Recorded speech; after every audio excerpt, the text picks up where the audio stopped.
और मैं अपने उस्ताद मोहतरम, बाकी माता पिता सबका आशीर्वाद तो रहता ही है, घर वालों का सपोर्ट रहता ही है। मेरे उस्ताद मोहतरम जनाब ओम प्रकाश कीजिए दिल सीकरी साहब का भी बहुत बड़ा योगदान है जो आज मैं यहाँ तक हूँ, यहाँ पर पहुंची हूँ। उन्होंने लिखना पढ़ना मार्गदर्शन सबको सिखाया। तो कविता भी कविता गीत गजल जो भी है, कहानी मैं खुद से लिखती हूँ। तो मेरी कहानी का नाम है गूंजता सन्नाटा। कहानी का नाम गूंजता सन्नाटा। मैं मंच की अनुमति से शुरू करना चाहती हूँ। सोते सोते अचानक चीख पड़ी दीप्ति, मम्मी मम्मी कहाँ हो, गिर गई क्या? तेजी से दौड़ी वो मम्मी के कमरे की तरफ। कहाँ हो मम्मी, गिर गई, चोट तो नहीं लगी? एकदम से उसको याद आया कि अरे मम्मी नहीं है, अब मम्मी नहीं है, ये तो सपना था।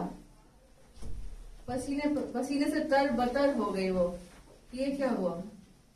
और वो मम्मी के कमरे में पलंग के किनारे कोने में बैठ गई और रोने लगी। आंसुओं के बहते बहते उसको धीरे धीरे वो यादों के सागर में डूबने उतराने लगी।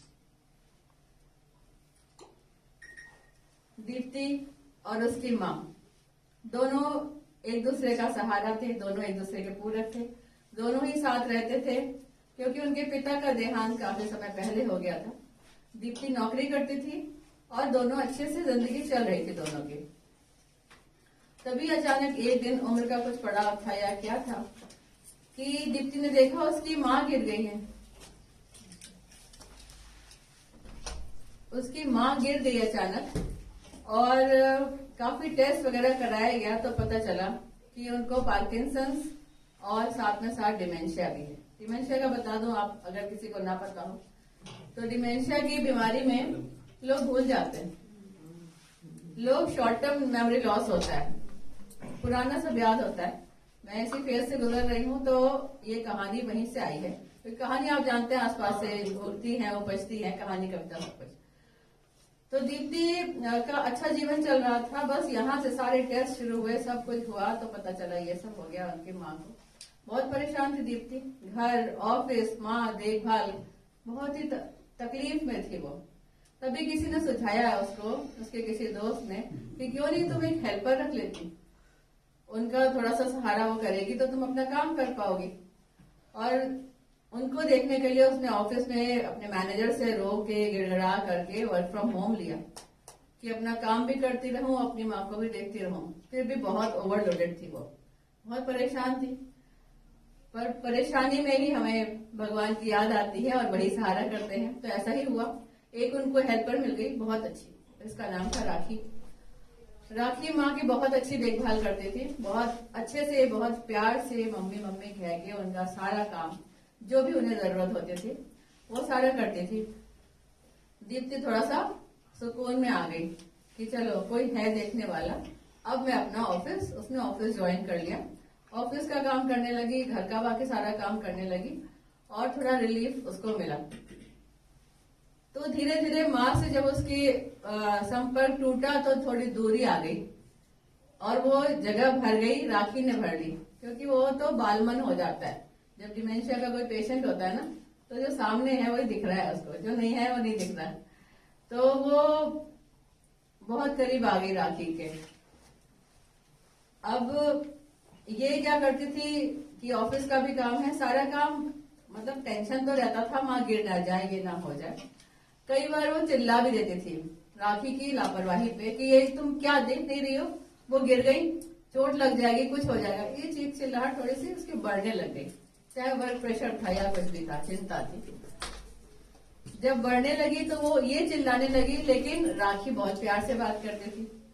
तो मम्मी को क्या लगा, उनकी मम्मी को ये लगा कि ये तो मेरी बेटी होकर के भी ऐसा व्यवहार कर रही है। तो उससे कहती थी राखी से कि ये तो मेरी कोख जाई है पर दुश्मन लगती है, पागल हो गई है लगता, तू मेरी अच्छी बेटी है, तो मेरा बहुत ध्यान रखती है। क्योंकि वो बिल्कुल बालमन होता है, मासूम हो जाते हैं वो लोग, तो मेरा बहुत अच्छे से ध्यान रखती है। तो पर दीप्ति को इसका कुछ पता नहीं था, वो चल रही, सोच रही थी सब नॉर्मल चल रहा है, अच्छी बात। पर एक दिन क्या हुआ कि वो कुछ उनके कमरे के पास से गुजर रही थी, तो उसके कानों में कुछ शब्द उड़ते हुए, जैसे आता है ना ओवर हियर करते हैं, कानों में कुछ शब्द उड़ते हुए पड़ गए। ये पड़ गए कि उसकी माँ कह रही थी राखी से, तू मेरी अच्छी बेटी है, सबसे प्यारी है, मैं अपना सब कुछ तुझे ही दूंगी, वो गंदी है उसको कुछ भी नहीं दूंगी मैं। क्योंकि वो तो उनका मासूम मन है, वो तो बाल मन है। लेकिन ये बात इसके दिमाग में घर कर गई दीप्ति की कि ये मुझसे दूर हो रही हैं। फिर उसने कुछ कोशिश की कि नहीं कुछ तो करना है, तो कुछ करने के लिए, किसी के पास आने के लिए, सबसे बड़ा एक जो एक मार्ग होता है, एक रास्ता होता है, उसके साथ समय बिताना। तो उसने वो शुरू किया, उनके साथ बैठना, उनसे बातें करना, उनके साथ खेलना, अंताक्षरी खेलना, लूडो खेलना, सब वो करने लगी। धीरे धीरे वो फिर उनके पास आ गई। तो सब चल रहा था अच्छा खासा, सब नॉर्मल था। लेकिन तभी राखी ने कहा कि मुझे किसी काम से गांव जाना है, छुट्टी चाहिए। अब गांव एक वो चली जाएगी तो कैसे मैनेज होगा। तो दीप्ति ने ये कहा कि ठीक है, 1-2 दिन की छुट्टी ले लो, ज्यादा मत करना। तो उसने कहा ठीक है। लेकिन इस बीच जब राखी ने वो किया था, क्वालिटी टाइम जब उनके साथ स्पेंड कर रही थी, तो बीच बीच में, नहीं सॉरी, दीप्ति कर रही थी, तो राखी बीच बीच में जाकर के माँ का कुछ काम करके आ जाती थी। मतलब उसने उनको नहीं छोड़ा था, बीच बीच में काम भी कराती थी, कुछ कानों में कह भी आती थी। तो ये दीप्ति को कुछ इतना आइडिया नहीं था, तो ये खैर 2 दिन की छुट्टी पे गई, उसने 2 दिन मैनेज किया। जब ये छुट्टी के बाद आई कि दीप्ति इतना फिर से परेशान हो गई, सारा काम इसके ऊपर आ गया। हर आदमी जब परेशान है थक जाता है, उसको भी थोड़ा ब्रेक चाहिए होता है। तो जब ये छुट्टी से वापस आई राखी, तो उसने नॉर्मल अपना वही काम पकड़ लिया, मम्मी का सारा काम। फिर उसको आराम मिला दीप्ति को, तो ये अपना ऑफिस का काम करने लगी, घर का काम करने लगी। बात पटरी फिर वही आ गई घूम के कि उसकी मम्मी डिपेंड हो गई फिर राखी के ऊपर, जो हेल्पर थी, कि उनसे उनकी फिर से दोस्ती हो गई और ये दूर होती चली गई। लेकिन सब ठीक ठाक चल रहा था।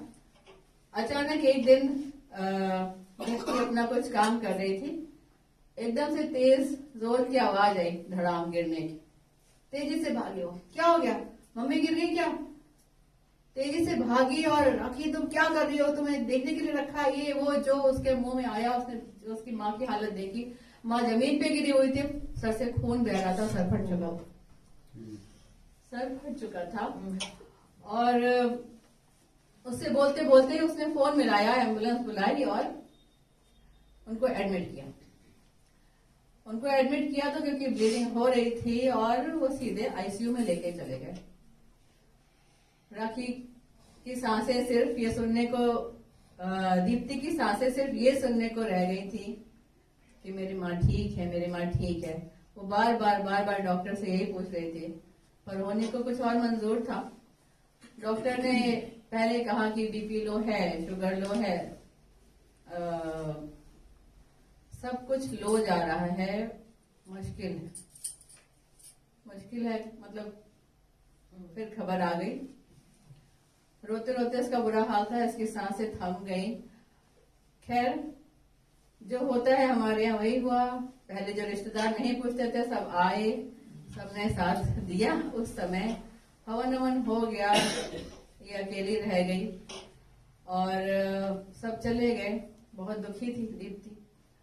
फिर किसी तरह राखी की अब जरूरत नहीं थी, तो राखी भी जा रही थी। राखी बहुत रोई, उससे गले मिलकर, दीदी आपने बहुत सेवा की मम्मी की, आपके जैसा, मतलब उन्होंने कुछ पुण्य किए होंगे जो आपकी जैसे संतान मिली उन्हें। और मैं तो अब जा रही हूँ क्योंकि मेरी जरूरत नहीं है यहाँ पे, कभी भी जरूरत हो आप बेहिचक बुलाना, मैं दौड़ी चली आऊंगी। ये इतना उससे रोई, उससे गले मिलके रोई कि मैंने इसको गलत समझा। कितनी अच्छी बेटी है, हम तो समझ नहीं पाते लोगों को, कितनी अच्छी इंसान है, मेरे लिए रो रही है, सब कर रही है और इतना अच्छा बोल रही है। तो इतना ये भी रोई, दीप्ति भी बहुत गले मिलके रोई कि हाँ ठीक है। चली गई राखी। ऐसे ही कुछ दिन बीत गए, वो रोज अपनी मम्मी के कमरे में बैठे रहते थे। एक दिन किसी का फोन आया, उसने तो मोबाइल छुआ नहीं था बहुत दिनों से। फोन आया तो मम्मी की मुस्कुराती फोटो आई, मतलब जो उसने वॉलपेपर में लगा रखी थी। फोन तो नहीं आ सकता उनका, वॉलपेपर में लगा रखी थी मम्मी की फोटो देखकर उसने फोन उठा लिया। मोबाइल उठाया उसने अपने हाथ में, तो उनके कमरे का सीसीटीवी का फुटेज चल पड़ा। सीसीटीवी के फुटेज में क्या था? सीसीटीवी के फुटेज में उसकी माँ चिल्ला रही थी, एक पैकेट छीन रही थी एक तरफ से वो और राखी दूसरी तरफ से। माँ कह रही थी ये मेरी बेटी का है, ये मेरी दीप्ति का है, मैं तुम्हें नहीं दूंगी अपने गहने, ये उसका है, उसका अधिकार है, मैं तुम्हें नहीं दूंगी। और राखी क्या कह रही थी? बुढ़िया, ये तूने मुझे वादा किया था, वो क्या करती है तेरे लिए? इसी छीना झपटी में उसने धक्का दिया और माँ जमीन पे गिर गई। और ये देख के उसके रोंगटे खड़े हो गए एकदम। ये दुनिया होता है, ये दुनिया है। हम इतना अच्छा समझ रहे थे इसको। और ये क्या भगवान ने करे किसी को ऐसे कोई हेल्पर मिले। इसी के साथ सच्चाई है, सच्चाई है। बढ़िया,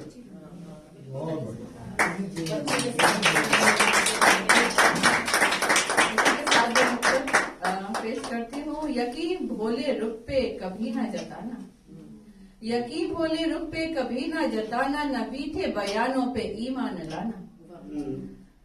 मोहब्बत में बिखरे गुलों ने बताया, मोहब्बत में बिखरे गुलों ने बताया, ये कर जाए कब क्या न कोई ठिकाना, ये कर जाए कब क्या न कोई ठिकाना। और एक और मुक्तक देखिएगा, इसी कहानी पे आधारित है। गजब ढब सलीके से जो जिंदगी में, गजब ढब सलीके से जो जिंदगी में, वफा की तवक्को जगाए हुए। बहुत तवक्को मतलब बहुत। गजब ढब सलीके से जो जिंदगी में, वफा की तवक्को जगाए हुए हैं, मगर सादगी से तहे दिल में अपने, मगर सादगी से तहे दिल में अपने, कई राज भी वो छिपाए हुए हैं। बहुत खूब। अदू बन बना के, अदू मतलब दुश्मन, अदू बन बना के हुए गैर मुझसे, अदू बन बना के हुए गैर मुझसे, मैं जानू तो जानू अरे जानू कैसे, मैं जानू तो जानू अरे जानू कैसे, वो चेहरे पे चेहरा, वो चेहरे पे चेहरा, हजारों मुखौटे लगाए, वो चेहरे पे चेहरा, वो चेहरे पे चेहरा, हजारों मुखौटे लगाए।